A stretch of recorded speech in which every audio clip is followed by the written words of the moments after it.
Our next challenge is going to deal with the line tracker and an LED that turns on.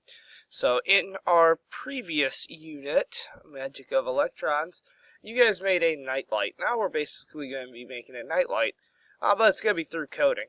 So another tricky part, or a new part, not necessarily tricky, is going to be that this program is going to repeat forever. So how do we do that? I'm going to show you this part first. So in our robot C, we should have everything open correctly. Make sure, again, always reminder, platform type VEX 2.0. Make sure your motors and sensors are set up correctly. If you need to download firmware, that's great. And natural language PLTW is selected.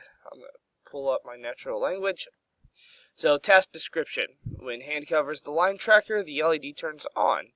If your hand is not over the line tracker, the LED is off.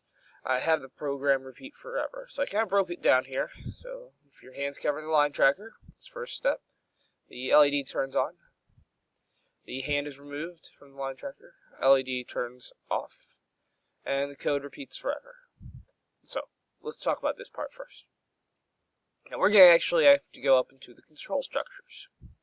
And I'm going to click on control structures again.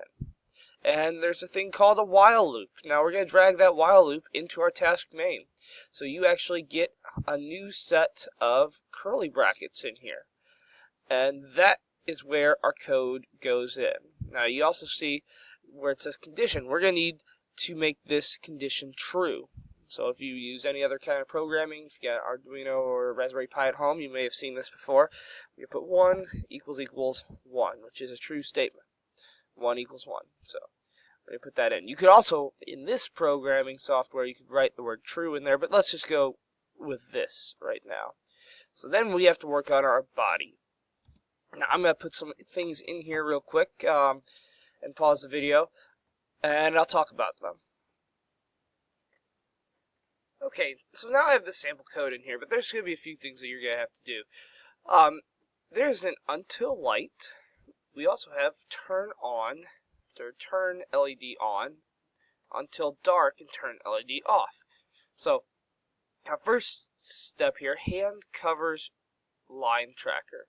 I know it says until light first, so it feels like that would be the dark, but it's kind of reverse here, and we do need this until light first. So if we go up here to natural language, the untils, and even open up the specials here, you'll see your until light and until dark in here, and you'll have to drag and drop those in. You'll have to label the sensor as whatever you labeled your line follower as, or your line tracker as, and you're going to need to put in the threshold. I just put in 1000 right here just for a placeholder. This is not what my actual code would end up being. You will need to kind of determine that depending on, really it depends on your spot in the room, if it's darker, if it's lighter. So everyone's will be slightly different. It's a possibility that that could happen. So the other things you need is that LED on, LED off. Now your LED might not be green, it might be red, it might be yellow, but just whatever it is, make sure that your pragma statement lines up with what you're putting into your code. And all of this is inside the while loop, which will make it run forever. So I have this code in here. Now I need to try to figure out what my thresholds will be. To do that, I actually need to run the program. And I need to pull up that debugger window that we've used before. So sensors, debugger window, and I've got the line follower right now. My hand's not over it, and the lights are on in the classroom, and the value is 3080 or so. Now, if I put my hand over the line tracker, you can see that it ends up going down. So it's kind of fluctuating there.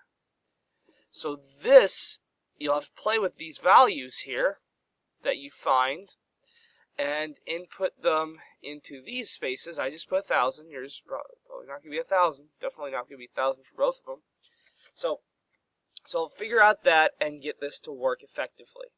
So it should, if you start it, you'll see that. And if I put my hand over it, my hand over it, it should switch. Now this isn't working correctly because every time I put my hand over it, it kind of wants to glitch there. Yours should work flawlessly. Hand over that line tracker, turns it on, hand off, turns it off. Now you can even program these line trackers to work with motors. So 3 of these in conjunction with each other can actually follow a line, like a white piece of tape that's on the ground, and you can program your robot to actually follow that line, which is a pretty cool thing to do. So this is the challenge number, I think it was 6. So have fun with this one.